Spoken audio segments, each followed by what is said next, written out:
Bienvenidos a un nuevo capítulo de Conozca su enfermedad de columna junto a la clínica DWS Spine Clinic Center Santiago. El día de hoy vamos a hablar sobre nuevos tratamientos quirúrgicos mínimamente invasivos relativos a las dolencias de columna, por supuesto con el doctor Álvaro Dowling.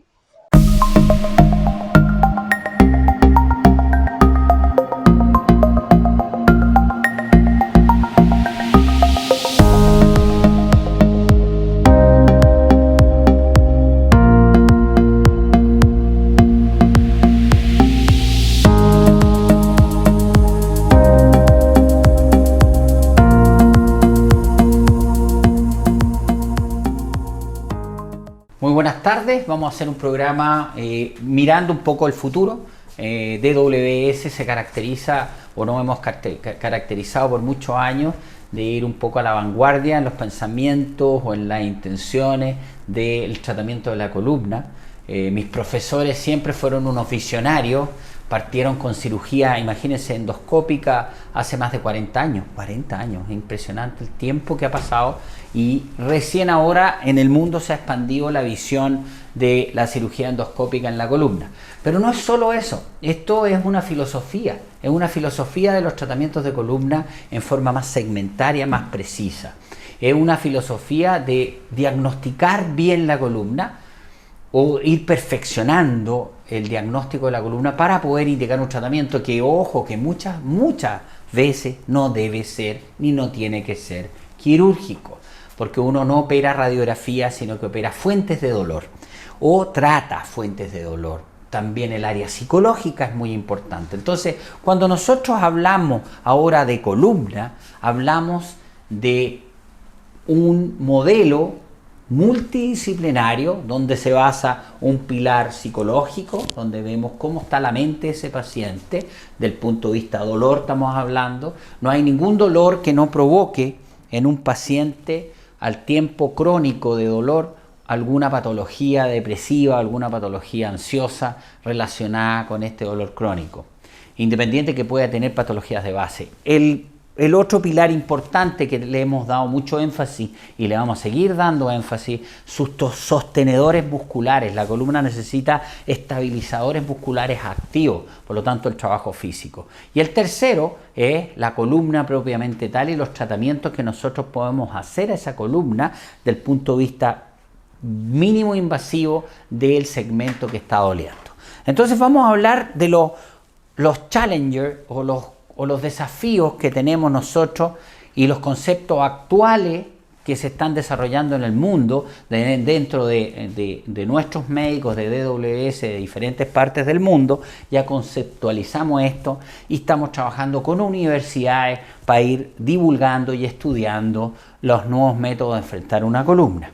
Si hablamos de hernia al disco, que todo el mundo va a decir, yo tengo una hernia. Primer concepto, que ya lo hemos repetido muchas veces, no todas las hernias se operan, sino que una minoría. Pero si vamos a tener que operar esa hernia, ¿por qué? Porque siempre me preguntan, yo tengo una hernia L4, L5, doctor, ¿me debo operar? Si no le duele, no se toque. Pero si le duele, la calidad de vida está mala, sí, sáquesela, porque el riesgo es bajo y la posibilidad de recuperación es alta, pero está asumiendo el riesgo de cualquier cirugía. Entonces tiene que hablar con su equipo médico, preguntar complicaciones, preguntar buenos resultados, preguntar tiempos de parada, de deporte, etc. Entonces, ¿qué pasa con las hernias? Vamos a ver, lo primero, tratamos de clasificar en 4 segmentos. Acá tenemos una clasificación de 3 segmentos. ¿Dónde está el problema? Nosotros publicamos en el 2020 un artículo de ¿por qué? Porque según dónde está la hernia, en este caso, vamos a segmentar o vamos a planificar nuestra vía de abordaje para retirarla. Entonces, si nosotros tenemos una hernia, este es el disco, ustedes ven, claramente este es el disco, estos son los nervios, este es el ligamento amarillo, estas son las facetas y estamos mirando una vértebra así, igual, en esa forma, ¿ve? Ahí está eso amarillo, es eso que está acá, ¿ok? Entonces, si nosotros tenemos una hernia posicionada y apretando la zona media, vamos a planificar una vía de abordaje probablemente por el lado, sobre todo en niveles más altos, L4 hacia arriba.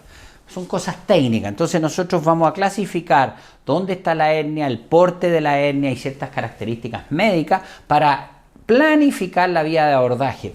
¿Por qué tanta planificación? Para invadir lo menos posible las estructuras que no están malas, que están buenas, y no producir que la cura sea peor que la enfermedad. Entonces, mínima invasión, buena obtención de la muestra y de sacar las hernias.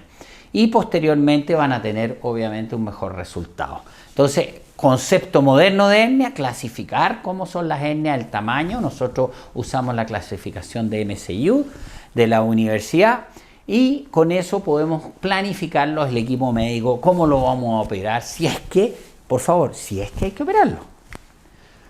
Entonces también ocupamos de Sanjo Lee, de mi amigo de Corea, una clasificación donde mirada por el lado, vamos a ver si la hernia está en la zona 1, 2, 3 o 4, dependiendo de la altura que está la hernia. Entonces, si está en la zona 1, probablemente vamos a elegir una vía y en la zona 4 una vía más directa translaminar y vamos a elegir en esta otra zona una vía transforaminal. Son guías. Los médicos, los equipos médicos también tienen su propia experiencia y también tienen algunas opiniones diversas en esto, pero en general nosotros tenemos una historia de más de 20 años operando esto, así que hemos ido clasificando y ordenando un poco cómo dejar o tratar de dejar lo mejor posible a los pacientes. Ustedes van a ver que para que se opere una columna, esto es ese hoyito que está acá al lado. Miren, ese hoyito que está al lado con esa raíz está aquí. Y eso nos está dando que cuando hay un movimiento se produce la compresión y en una flexión se produce la expansión, la apertura de eso. Y la extensión se produce la compresión. Entonces, esta microfotografías maravillosas del profesor Wolfgang de Suecia, que es un traumatólogo que se dedicó a la anatomía patológica, nos muestra cómo puede comprimirse en el cambio de posición. Por lo tanto, otro concepto moderno. Ustedes no pueden ver una resonancia y decir aquí duele, aquí no duele. Hay una cosa dinámica también. ¿Cuándo le duele, señora? Cuando rota y se va para abajo, cuando hace extensión, cuando baja una escalera. Todo eso es importante que su equipo quirúrgico lo sepa o de su equipo de columna para enfrentar su tratamiento. Acá tenemos, por ejemplo, cuando se comprime por un bulging disc, o sea, un disco que se va hacia afuera con un huesito y la raíz se comprime ahí muchísimo, produciendo estas zonas estenóticas aquí y acá. Y ustedes ven que estas zonas estenóticas que comprimen las raíces, lo más loco es que de repente pueden doler y otras no duelen. Por lo tanto, hay otros fenómenos asociados al dolor que tenemos que estudiar más. Puede ser lo otro que hablamos, lo dinámico. Puede ser un fenómeno vascular asociado. Ustedes van a ver mucha gente que le van a decir, tengo estenosis foraminal, tengo esos agujeros chicos. Por lo tanto, ¿hay que abrir todos los agujeros? No. La mayoría de las personas tienen estenosis foraminal sin dolor. Hay que abrir o operar solo el que está produciendo el dolor. Tenemos una visión distinta, más dirigida de lo que se va a hacer en la columna. Eso baja los riesgos de la cirugía, aumenta los porcentajes de éxito y también abarata costos, estadías de hospitalización, etcétera, etcétera. Pero hay que estar constantemente estudiando eso. Entonces nosotros para hacer una cirugía, ¿ustedes creen que llegar y hacerla y el método igual? No, las cosas se tienen que planificar. Por ejemplo, nosotros acá planificamos los tamaños de las facetas articulares, de qué porte son, porque eso nos van a producir que podamos o no podamos abordar un sector. Hacemos una planificación como militarizada de una estrategia de esta cirugía. Por ejemplo, si tenemos estenosis del foramen, va a ser distinta la planificación que cuando tenemos una situación donde el foramen está amplio. Y en la vía de abordaje, también vamos a ver el tamaño del canal. Si este canal es pequeñito y sacamos una hernia, claro, se va a mejorar porque le sacamos la hernia, pero el canal sigue siendo pequeñito. Entonces probablemente tenemos que abrir también el canal junto con retirar la hernia. Eso es muy frecuente en la gente mayor. Vamos a estudiar el triángulo donde por ahí en los años 70, 80, el profesor Campbell se le ocurrió con esta forma de abordar la columna maravillosa que se llama transforaminal. ¿Y qué hizo él? Fíjense los genios. Cuando estaba operando por este sector, metió una agujita y pidió autorización a la universidad meter una agujita por este lado, a ver si la lograba ver cuando operaba con microscopio por este lado. Entonces metía la agujita por acá y él estaba, esto es la piel, una agujita por la piel, acuérdense que esto está tapado, y acá tenía el hoyito él donde miraba su microscopio y se dio cuenta que metiéndola por ahí lograba ver la agujita. Entonces dijo, yo me puedo meter por el lado sin necesidad de meter por acá y llegar a la zona de la hernia.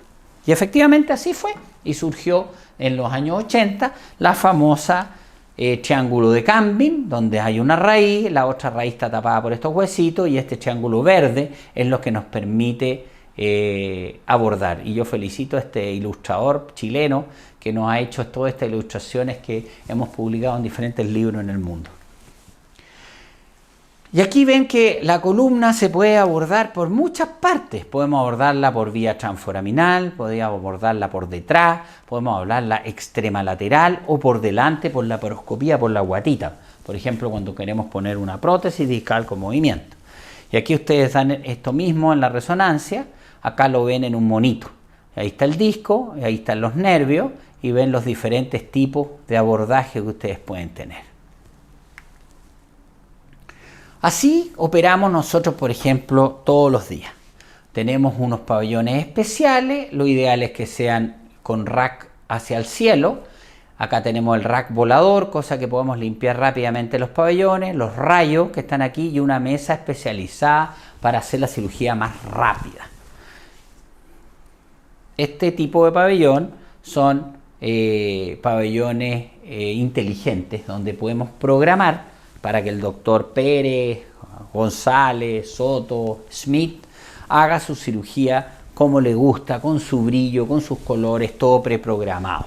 Entonces sale todo mejor.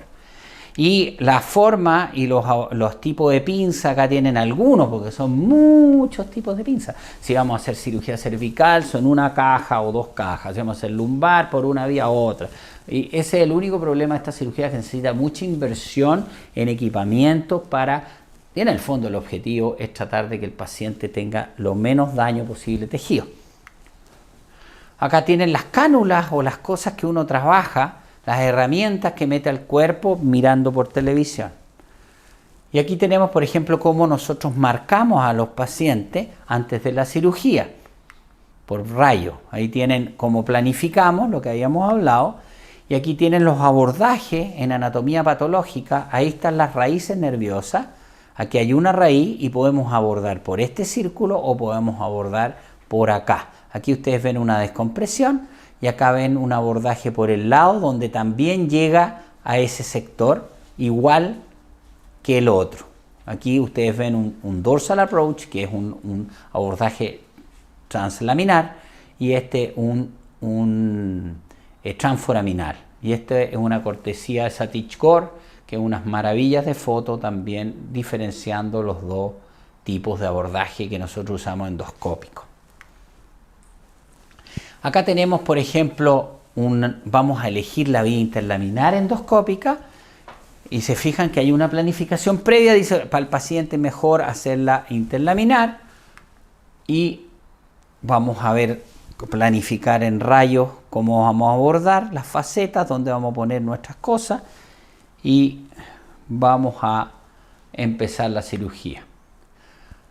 Acá tenemos todo lo que sale de la preservación de las estructuras de la cirugía endoscópica comparado con una cirugía abierta, que es mejor, se rompen menos tejidos. Aquí tenemos una imagen preoperatoria, una persona de 38 años que tenía una hernia y que tenía un dolor 6-7, y vamos a hacer una vía interlaminar. A ver si lo logramos. ¿Dónde está?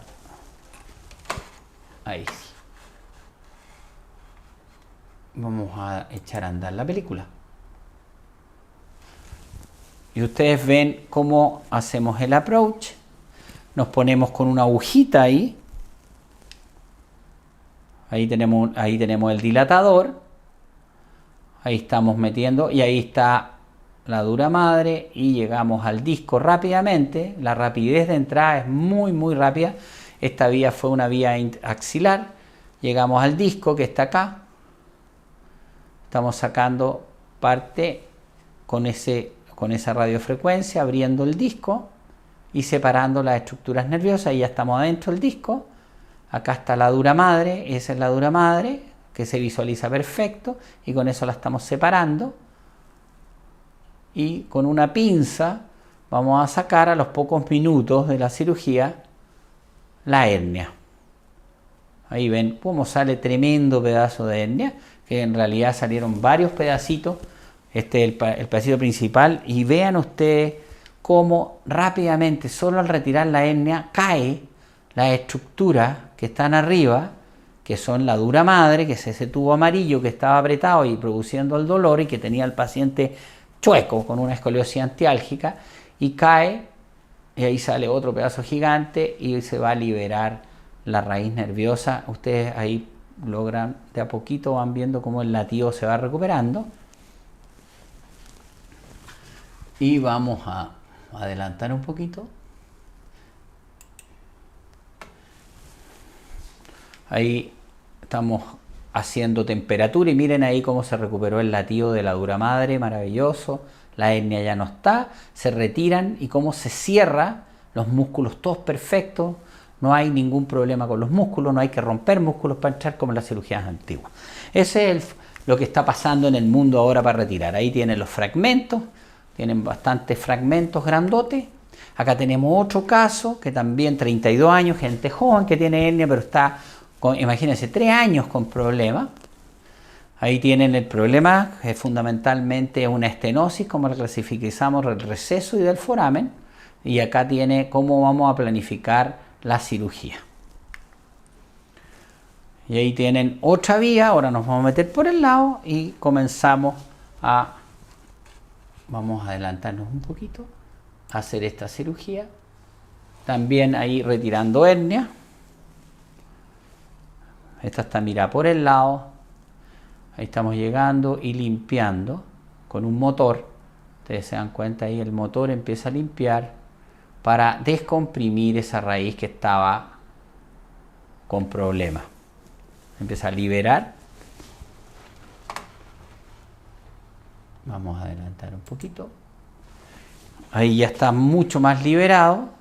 Saca toda la hernia, queda como un agujero grande ahí. Miren ahí cómo está la dura madre ahora latiendo. Ahí está la dura madre, completamente recuperada, incluso recupera color. Su grasita. Ahí estamos sacando las últimas porciones de pedacitos de hernias que están.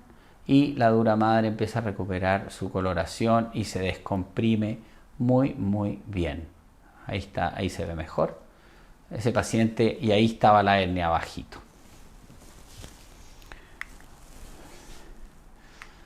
Y así podemos seguir con otro caso ya de una mujer mayor. Es otra cosa. Mujeres mayores tienen muchas hernias y las hernias están calcificadas. Muchas de esas no duelen, no hay que hacer nada. Pero en este caso, ella tenía mucho dolor, tenía dolor irradiado al lado izquierdo, sobre todo al muslo, y mucho más en los últimos años. O sea, años de dolor intenso. Tenía un caminar quifótico, estaba así. Y tenemos que ella no tiene inestabilidad, por lo tanto vemos que tenemos hernias. Miren la porte de la hernia, cómo estrecha el canal, el tubito este blanco, acá ni se ve, base casi toda una hernia calcificada que está ahí. Acá tenemos otra. Entonces ellas se operaron rápidamente las hernias. Ahí estamos operando las hernias.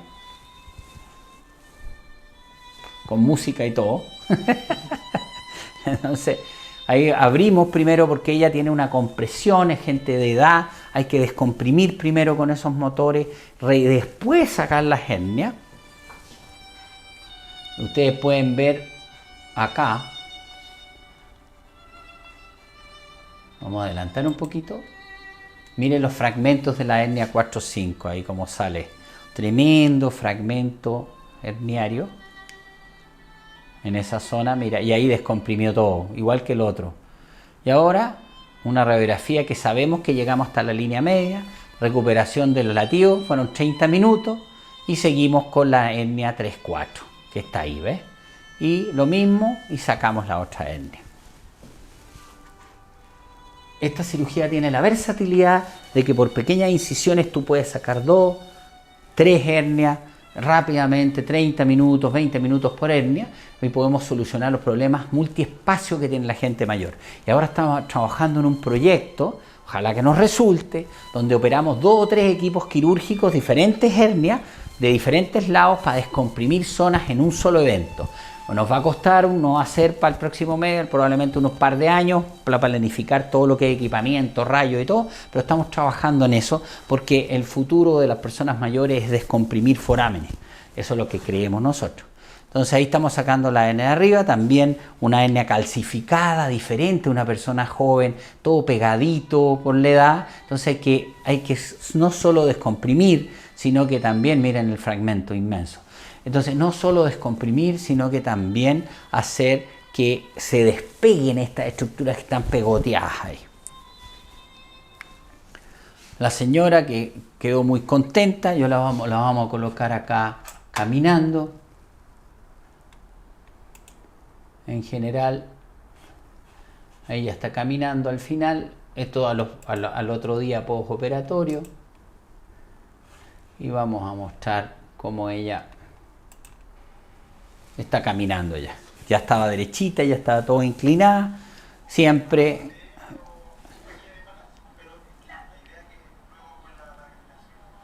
Era una persona que casi no caminaba, estaba con mucho dolor, muy encurvada por mucho tiempo.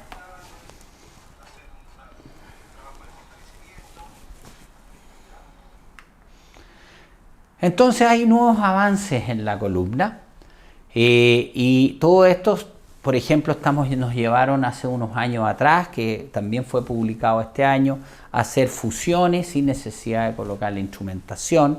Eso es uno de los grandes avances que tenemos en la cirugía moderna de columna, donde nosotros nos basamos y usando todo esto nuevo biológico que está en el mundo y aprovechándolo nos damos cuenta que todavía la cirugía de fusión, de pegar las vértebras, es una muy buena cirugía de rescate en algunos casos de dolor crónico. Entonces tratamos de hacerla de una manera no tan invasiva y basándonos en una evidencia científica importante, mezclamos una cantidad de hueso con células madre, plaquetas, para tener una mejor respuesta de reparación de los tejidos y una fusión. Fusión. No es que vamos a recuperar discos, por favor, es solo para favorecer la fusión. Y nos basamos en un concepto universal donde los factores de crecimiento, las bases estructurales y las células, esas tres cosas, cuando uno las junta, tiene más posibilidad de reparar mejor los tejidos. Y eso lo usamos para cuando colocamos caja y vamos a colocar tornillos, y también lo usamos en el caso sin tornillo. Por ejemplo, acá vemos una mujer que tuvo una hernia, que tuvo una reherniación. A ustedes ven ahí que está una cosa negra grande ahí tapando, ¿ya? Importante entre el foramen y produciendo mucho dolor, y también tenía mucho dolor lumbar y inflamación del disco. Entonces lo que se hace con ella, se hace una fusión sin necesidad de, en esa época sacábamos de la cresta ilíaca sangre, todavía lo hacemos, ahora compramos probablemente células ya de banco, en esa época no habían, pero sacábamos células, procesábamos. Y vamos a mostrar un poco la película de cómo nos colocamos adentro, limpiamos el disco, liberamos el nervio que estaba comprimido ahí había mucha cicatriz, a ese nervio estaba comprimido, entonces tuvimos que liberarlo de todas esas cicatrices que tenía la cirugía abierta anterior, despegarlo, fíjense cómo lo estamos despegando con una radiofrecuencia ahí, también se puede usar láser, pero es más efectiva la radiofrecuencia. Y ahí está empezando a latir, pero todavía tiene una capa de tejido cicatrizal ahí completa. Entonces la rompimos para liberarlo y logramos recuperar el latido nuevamente. Ahí ven ustedes el latido. Posteriormente, eso se injerta, se coloca injerto, se preparan los platillos para el injerto. Ahí estamos los platillos vertebrales listos y se coloca una cantidad de injerto, 28 minutos de cirugía, 40 minutos, y ahí se impacta el injerto, sin necesidad de grandes instrumentaciones. Y así queda fusionado los 4 meses, sin necesidad de colocar tornillos y con muy buenos resultados. Yo creo que con esto dejamos un approach, hay mucho más que vamos a hablar, vamos a hacer un segundo programa de las innovaciones, da para tercero y va para cuarto, vamos a hacer entrevistas también a médicos que están haciendo innovaciones, pero ya esto no es el futuro, es el presente, ya lo tenemos en Chile, ya apareció en diferentes instituciones, así que tenemos respuesta para dar a la demanda de los dolores de la columna. Por favor, con el sentido real de que estas cosas no son 100%, tienen complicaciones, hay que tener una buena elección de cuándo se va a hacer y hay que tener mucho criterio en la decisión y conversar con el equipo quirúrgico qué es lo que quieren obtener. Uno de los grandes fracasos que nosotros hemos estudiado, de esos 10% o 8% pacientes, que no quedan satisfechos con la cirugía, un grupo no menor, son por expectativas prequirúrgicas, que se formaron expectativas que la medicina todavía no les puede dar. Pero cuando uno se opera o decide la operación con las expectativas muy claras, los resultados son mucho más favorables y los pacientes quedan enormemente contentos. Así que espero haberle dado un barniz de lo que está pasando. A mí me encanta la tecnología, es lo que viene. El mundo, ahora estamos con el Cas9, proteínas cambiando los genes. Olvídense lo lindo que está pasando en el mundo en el ambiente científico y lo rápido que está lo científico. Mientras muchas veces las cosas políticas nos tienen chatos y nos tienen achatados, el mundo científico sigue creciendo a unas velocidades tremendas. Y Chile, que es un país que se desarrolló mucho en los últimos años, debería ya entrar a pensar en la evolución científica y ojalá los empresarios y la gente invierta en tecnología como nosotros lo estamos tratando de hacer, que no es fácil en este tipo de país, es mucho más fácil en los países desarrollados, por eso se han desarrollado, y el concepto de tecnología y de desarrollo científico en forma de validado es lo que debería venir en los próximos años. Mucho gusto, buenas tardes y que haya sido de su interés el programa.